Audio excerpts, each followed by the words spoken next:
ประเทศให้เจ้าสมมุติมาดังปรารถนาเด้อแม่เด้อกับพ่อบุญทงกะแต่กะทั้งผู้ใหญ่ทั้งบ่าวแสนนำเด้ทั้งแม่เทศโดยโอเคเนาะเพื่อนน้องอึ่งน้องตันก็ได้ขึ้นแล้วน้องอึ่งน้องตันก็สิได้ขึ้นเรือนใหม่ตายเรือนงามเลยเด้อพ่อบุญทงเด้อกับแม่ใหญ่ใจดีกับแม่เทศทั้งต่างประเทศเจ้าอยู่ดีมีแห้งความเจ็บอย่าให้ได้เด้อความไข่อย่าให้มีเจ้าสมมุติมาดังปรารถนาเด้อเป็นหนุ่มโซมใจน้ำดุน้ำรันใจโดนเด้อสาธุโอ้เก่งสาธุเนาะเอาไล่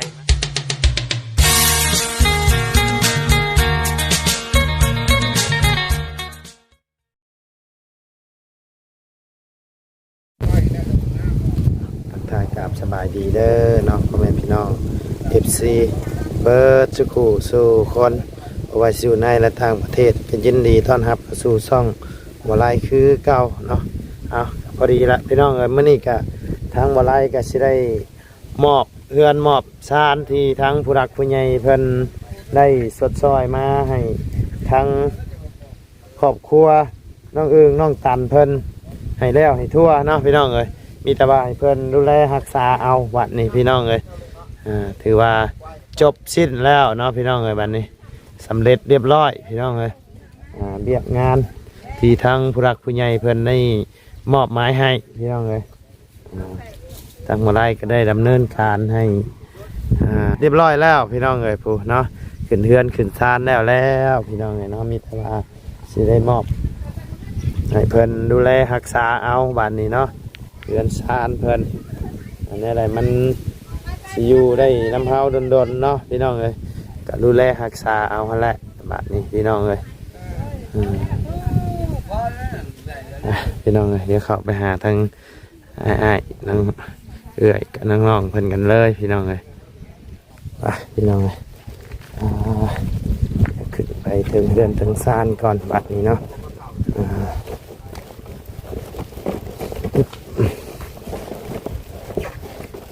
เมื่อแล้วบ่ประชางโอ้ที่ลงตลาดแล้วบ่โอ้เชิญมากับบ่นี่ลูกชายเมื่อแล้วบ่ลูกชายเมื่อแล้วบ่ได้แล้วแจรถยันบ่ได้ไปทุกที่เอากระแจรถเจ้าก็ได้ยางเมื่อแล้วล่ะยางก็จักไม่ใช้เลยลูกชายอ่ะฮะพี่น้องเอ้ยเย็นบ่อย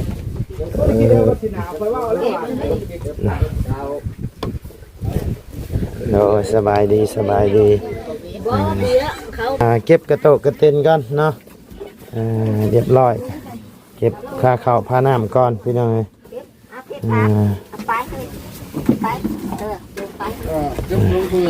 เดี๋ยวสิให้ทั้งเพิ่นขอบบุญขอบคุณทั้งผู้หลักผู้ใหญ่เพิ่นก่อนพี่น้องเลยเนาะ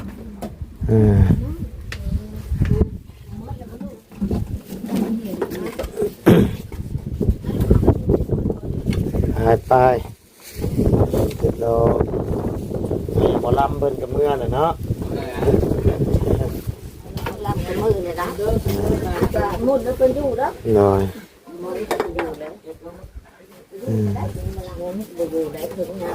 เก็บลง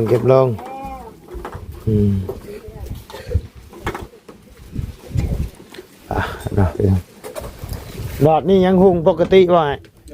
หุงปกติเนาะไปลุกไปลามซะ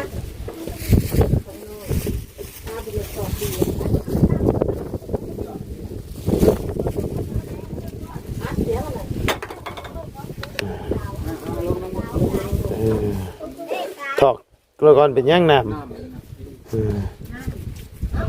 ที่อยู่ที่นอนทั้งบ่แสนเพิ่นซื้อมาแล้วบ่ได้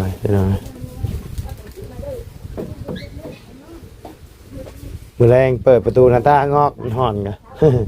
ฮ้อนก็นอนอยู่นี่นะเย็นจ้อยพี่น้องเอ้ยยามฝนก็ซื้อแนวมาปิดเอาหม่องนี่เพื่อยามมันฮ้อนเลยขั้นพากระชาดบัดขั้นก็ตอกปิดเลยมัน ก็แล้วบางเรื่องเลยนี่ ครับตูดเอาบ่อ๋อโอเคเอาเจ๊เอาเนาะนี่แหละมันสิงาม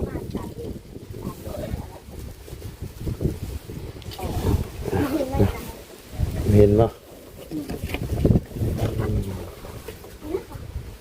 อึ๊บนั่งอยู่นี่ก็ได้ละ เห็นน้องเนี่ยเฮ้ยดึงมันดู เฮ้ยต้องตันไปใช่ถ่ายเบาอันบ่ฮุงที่ไผฉลาดเซลล์เพิ่นน่ะเนาะอันนี้เด้อเฮาไปเปลี่ยนมาให้ได้ลองมึงเด้อแกะลองมึงนะก็คือสิฮุงกว่าเก่าอยู่แล้วนะ มามื้อนั้นทำมาเลยเห็น มันเป็นแบบบ่เอาออกแล้วพี่มานั่งอยู่นี่ก็ได้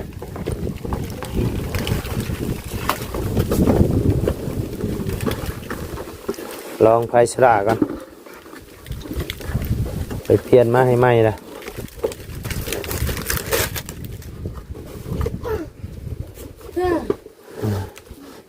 เสียบใช่เลยนี่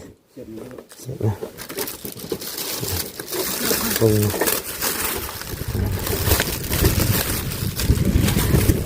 เมื่อเตรียมงานมาไล่ลงมาประทันใช่ไหมพี่น้องเลยลงมาแต่เนื้อ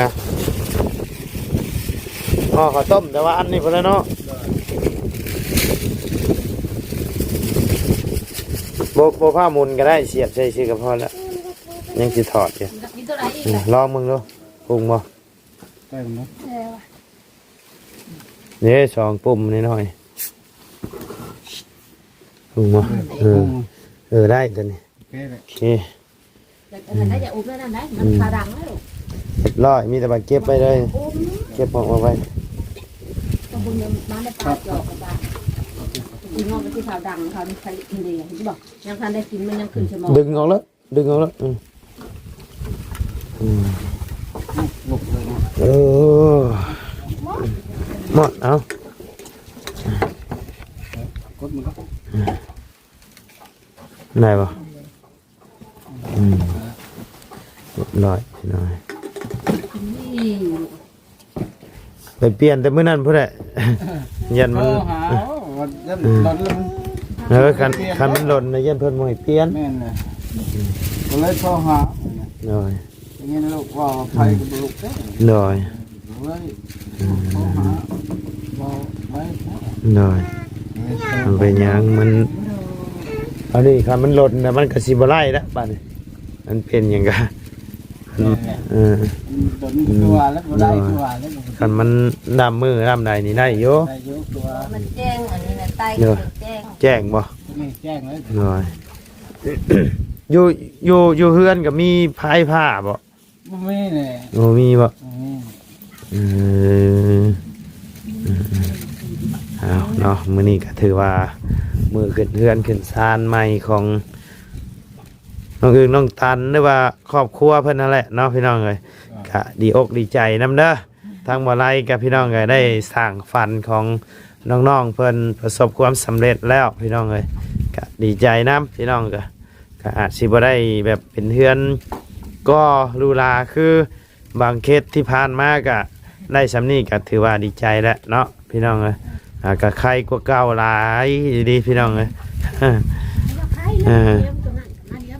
โดยมันคนละอย่างเลยเนาะโดยก็สุดยอดแหละพี่น้องเอ้ยมันก็ซ้ำเพื่อนหลังหนึ่งพุ่นแหละ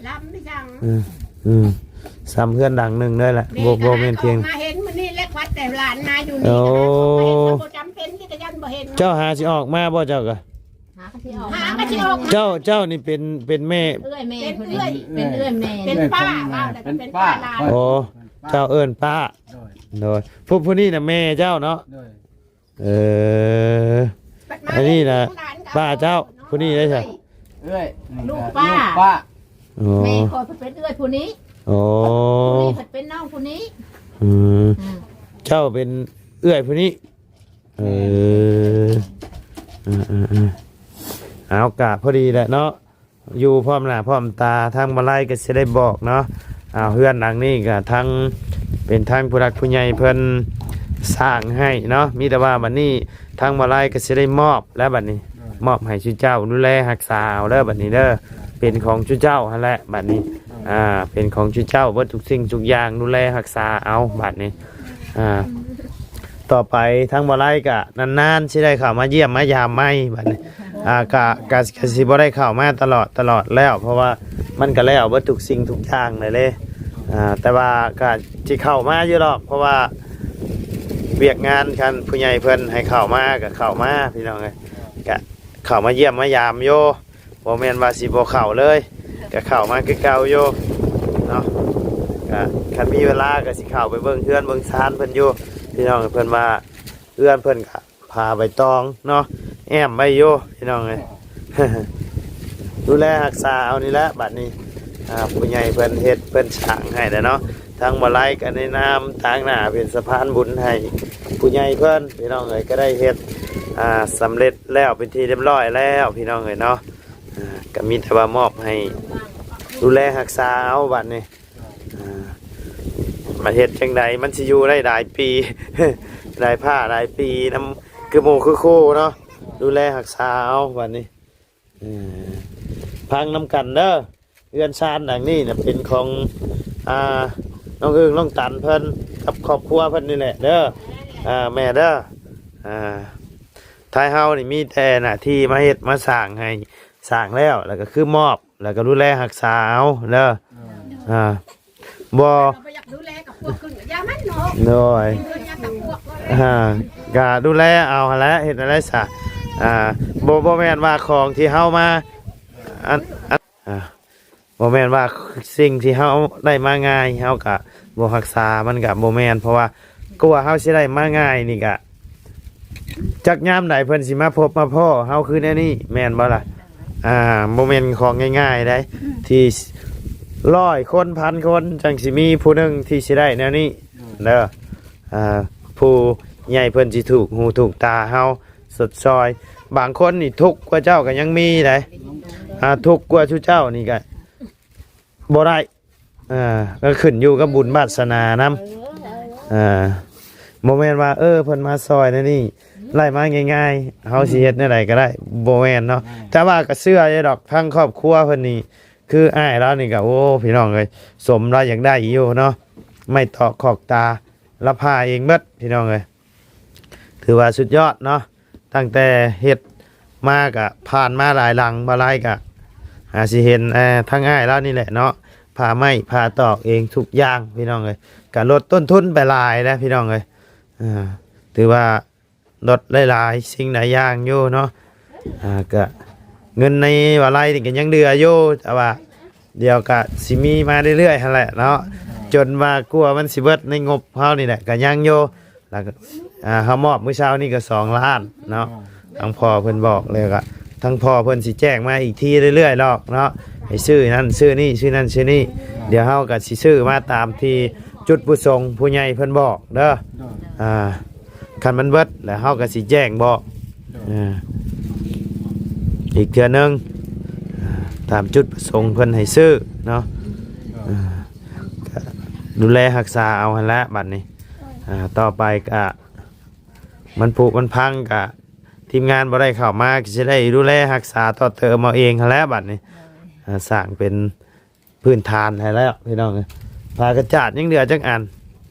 ยัง5บ่ล่ะยัง5แผนคือได้ยินทางเอื้อยแล้วว่าเจ้าสิแก้เมื่อใส่ฝาเฮือนบ่แล้วกันอากาศบางเทื่อก็สิได้แกงเมื่อเพิ่นสิว่าอยากไล่ฝาเฮือนเนาะเดี๋ยวมันก็พอเบิ่งเลยฝามันก็จนหน่อยขามันจะบ่มีแหละเนาะแป้นก็บ่พอแป้นก็แป้นห้องเดียว1ห้องเดียวก็โอ้ยว่าละไปแล้วติดเติมนี่สิแป้นเอาเดี๋ยวเฮาสิคุยกับผู้ใหญ่เพิ่นอีกเทื่อนึงเด้อคุยกับผู้ใหญ่เพิ่นอีกเทื่อนึงเงินในส่วนที่เหลืออยู่ในเฮานี่เฮาสิ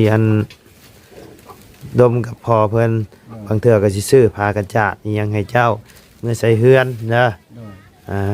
คันสีชื่อเป็นไม้ใส่เลยอย่ามันบ่พอเด้อคันใส่เฮือนนี่มันต้องผ่าไม้โซล่าพุ่นแหละพี่น้องเอ้ยก็เป็นเฮือนเนาะผ่าไม้โซล่าหรือว่าไม้แป้นพุ่นแหละพี่น้องเอ้ยผ่าไม้โซล่านี่ก็ง่ายอีกแบบนึงเฮาบ่ได้กบบ่ได้หยังมากก็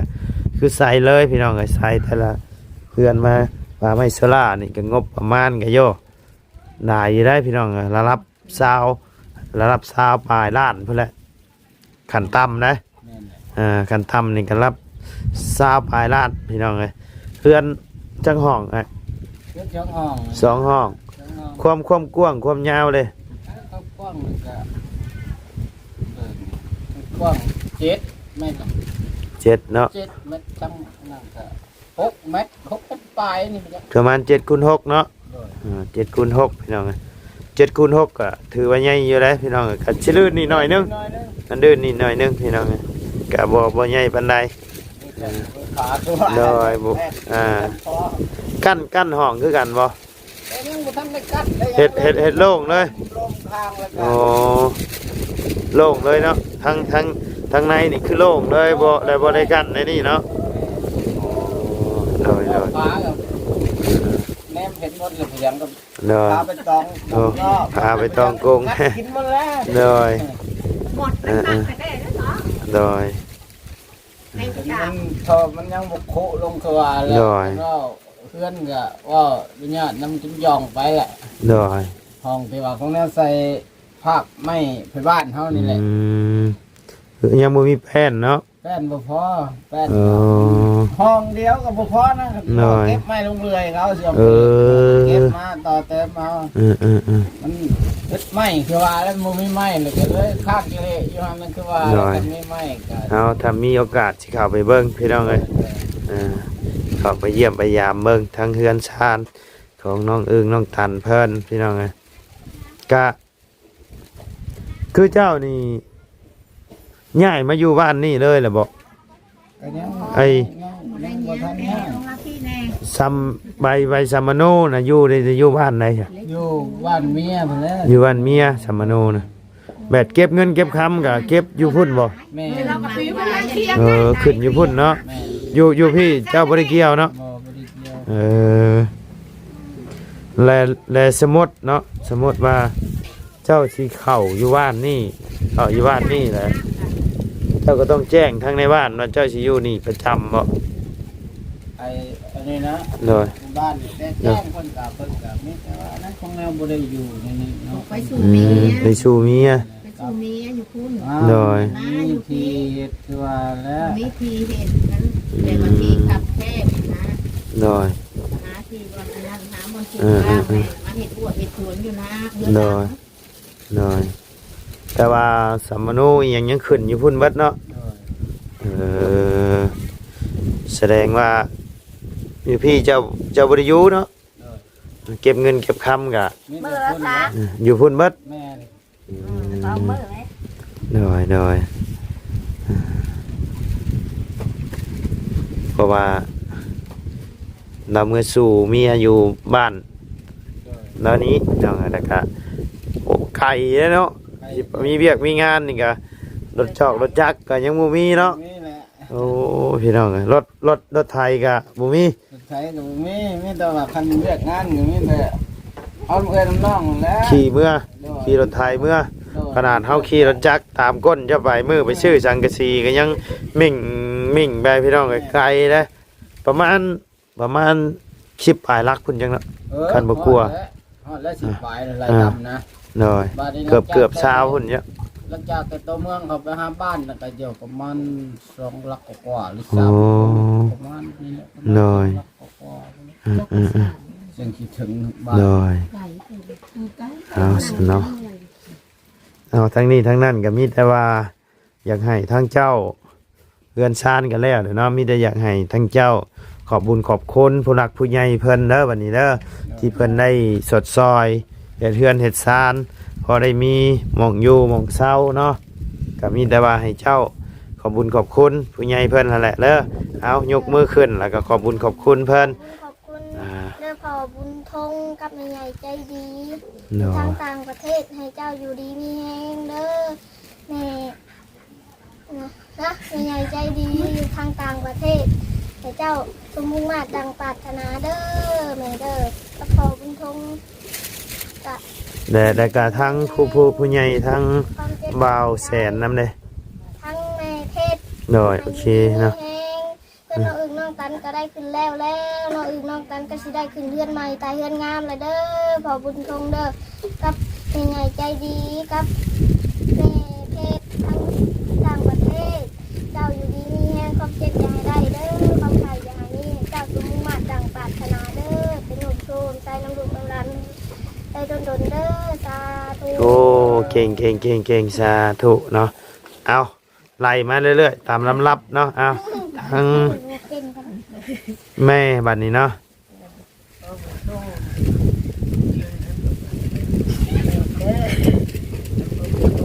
ได้หลานเด้อ เนาะโดยเอาทางน้อง ขอบคุณพ่อบุญทงแม่ใหญ่ใจดีแม่เพชรที่พาเงินมาให้เพื่อนน้องอึ่งน้องตันเพื่อนน้องอึ่งน้องตันกันแล้วขอให้เจ้าอยู่ดีมีแฮงความเจ็บก็ให้ได้ความไข่ก็มีปรารถนาสิ่งใดก็ขอให้ได้สิ่งนั้นเด้อพ่อบุญทงเด้อสาธุ สาธุเนาะเอาทางพ่อบัดนี้เนาะ ขอบคุณทั้งพ่อบุญทงทั้งแม่ใหญ่ใจดีทั้งแม่เพชรทั้งตีว่าทั้งแม่เพชรอยู่ต่างประเทศที่ฝากเงินมาช่วยน้องอึ่งน้องตันให้เพื่อนในชาติแล้วได้ขึ้นได้อยู่ได้เจ้าแล้วบาทนี้ก็ขอให้เจ้ามีสุขภาพแข็งแรงขอให้มีอายุมันขวัญยืนเด้อปรารถนาสิ่งใดก็ขอให้ได้สิ่งนั้นแล้วให้สมมุ่งมั่นปรารถนาไปใช้มาใช้ก็ขึ้นเหนือลงใต้ก็ขอให้มีคนหักคนแพงก็ปัตจักโรคภัยไข้เจ็บแล้วเจ้าอยู่ดีมีแห้งเดี๋ยวนี้ต่อไปก็ร่ำรวย สาธุเนาะเอามีแต่ดูแลรักษาเอาเด้อบัดนี้เด้อ เนาะดีอกดีใจนำทางมาไล่กับพี่น้องเลยที่ได้สร้างฝันของน้องๆเพิ่นให้เป็นจริงเนาะตอนนี้ก็ยังขาดอยู่การทำเฮียนเนาะพี่น้องเอ้ยแต่ว่าคันไปเฮียนตอนนี้ก็มันภาคเฮียนที่2เลยไปกับพ่อกระเทิดเนาะเอาเป็นปีหน้าซะปีหน้าเฮียนแต่ว่าเฮียนเนาะโอเคกันเฮียนแหละแล้วว่ามีของมาเซอร์ไพรส์ให้โยเดี๋ยวบ่เกินมือ2มื้อนี่หรอก รอรุ่นเด้อว่าสิเป็นหยังเด้อแต่ว่ามีแน่ๆแหละมียังมีโยมีของมาเซอร์ไพรส์โยรอรุ่นเอาเด้อ ป้าสามีแต่ว่าทางละวาวก็จะได้กลับออกก้อนบัดนี้เด้อหน่อยไปเวียกไปงานต่อก้อนพี่น้องเลยก็แหละมือหน้ามือในเพื่อสิมาเยี่ยมมายามใหม่หน่อยเอาขึ้นเงินงามและฝันดีแล้วโทรไปบอกหน่อยเด้อ โตเด็ดๆแดงๆนะบอกหน่อยเด้อโทรไปบอกหน่อยเด้อพอสิได้อันโอ้ถึก3โตนี้ ก็ได้ช่วยได้บ่ ถึง3โตนี้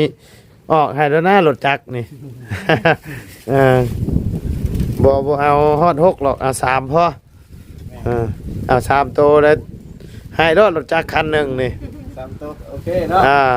พันละบอกเลยพันดีละบอกเด้อ อยู่บ้านโยขึ้นเรือนจะว่าเลยเนาะ โดย แล้วเก็บมันเด้อ โดย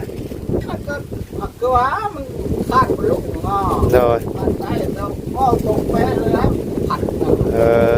งานแล้วออกปลี ออกเลย3โตด้วย บ่แหละแบบเป็นตัวชัด โตชัดโอ้ มัน3ตัว โดย แต่คนทางบ้านก็ถามก็บอกให้เขา โดยเขาบันทึก เขาก็บ่ชื่ออีก บ่ชื่ออีก เขาบ่ชื่ออีก เอานอนแมลงนะบอกเฮาเด้อมื้ออื่นเฮาสิชื่อบอกโทรชัดก็ได้หรือว่าเลข3โตแห่งดี บอกตัวชัดก็เอาสิลองเบิ่งคันว่าบ่ได้รถจักรก็ได้รถถีบแหละไป สองอย่างนี่แหละ เอาเนาะคันรถจักรยานมันบ่ฮอดอันเลข2โตเด้คัน3โตนี่โยก็มีรุ่นอยู่ได้พี่น้องเอ้ย3โตมันก็สิเพิ่มปริมาณขึ้นได้เนาะเงินเนาะ 1,000แต่1,000ต่อ5-6แสนเนาะใส่ไปจักไอ้20-30,000นี่ก็โยได้อยู่ดอกรถมือ2ให้นะอาจสิบ่ได้มือหนึ่งคือหมู่หรอก rồi พันดีเด้อพันดีๆเด้อผู้ใดพันได้ใดบอกเด้อป้าสามีแต่กลับก่อนเด้อวันนี้เด้ออยู่ดีมีแหงเบิดสุขุสุขคนเนาะร่ำรวยขึ้นเฮือนใหม่ล่ะโดยสาพี่น้องเลย